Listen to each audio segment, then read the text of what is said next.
جو جامع قرآن ہے بسم اللہ الرحمن الرحیم فإن آمنوا بمثل ما آمنتم به فقد اهتدوا وإن تولوا فإنما هم في شقاق سيكفيكهم الله وهو السميع العليم.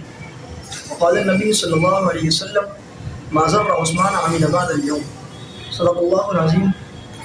حضرت عثمان غنی رضی اللہ تعالی عنہ یہ مسلمانوں کے خلیفہ سوئم کہلاتے ہیں، یعنی کہ یہ مسلمانوں کے تیسرے خلیفہ ہیں، اور یہ وہ صحابی رسول ہیں کہ جن کی عزت، عظمت، فضیلت بڑی شان والی ہے.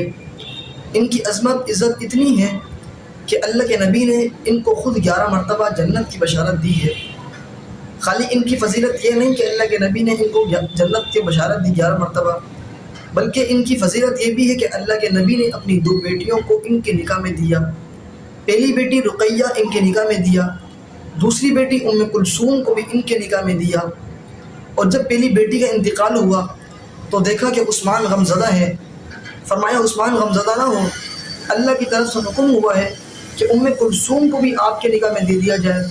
اور یہ جملہ اس کے ساتھ ساتھ یہ جملہ فرمایا کہ عثمان اگر میری 40 بیٹیاں ہوتی میں ایک کے بعد ایک بیٹی آپ کو دے دیا کرتا، کیونکہ آپ سے بہتر کوئی دماد نہیں ہے اور مجھ سے بہتر کوئی سسر نہیں ہے. اب دیکھیں حضرت عثمان غنی رضی اللہ تعالی عنہ کی وجہ سے 1400 صحابہ کو جنت ملتی ہے. 1400 صحابہ کو جنت عثمان غنی کی وجہ سے ملی.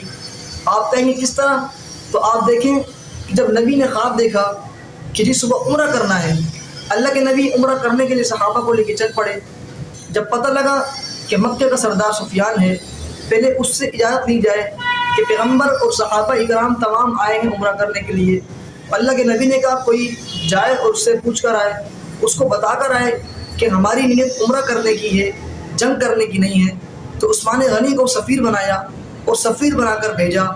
عثمان غنی جب وہاں پہنچے تو سفیان نے کہا کہ حضرت عثمان غنی آپ عمرہ کر لیں، آپ کو اجازت ہے، اگر رسول اللہ آئیں گے تو ادھر فساد پھیل جائے گا، حالات کنٹرول نہیں ہو پائیں گے.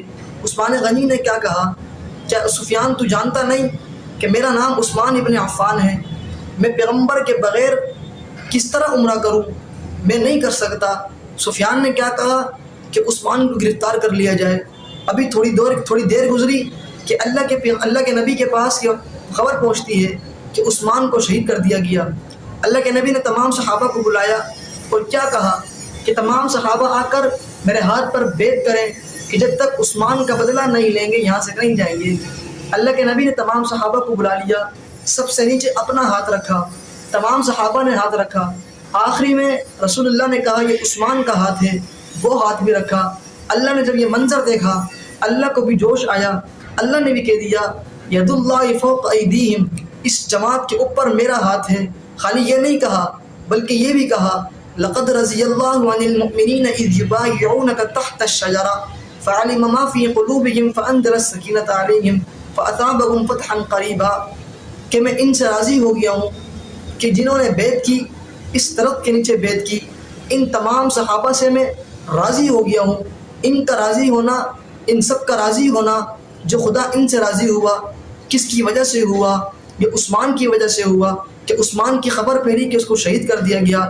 تو اللہ نے جب انہوں نے بیعت کری، اللہ نے کیا کہا لقد رضی اللہ، میں ان تمام صحابہ سے راضی ہو چکا ہوں.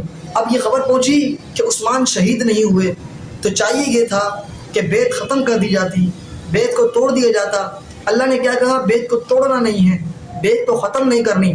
اگر عثمان آج شہید نہیں ہوا لیکن عثمان کو شہید ہونا ہے تو جو صحابہ نے آج بیعت کی ہے یہ صحابہ اس وقت پھر عثمان کے لیے جنگ لڑیں گے.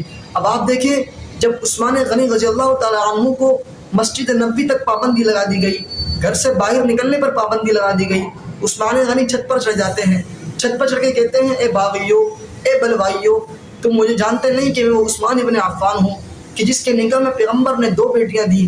تم میرا خیال نہیں کرتے، پیغمبر کی دامادی کا خیال کر لو. میں وہ عثمان ابن عفان ہوں کہ جس نے پیغمبر کے قدموں میں لا کر مال جان سب کچھ رکھ دیا تھا.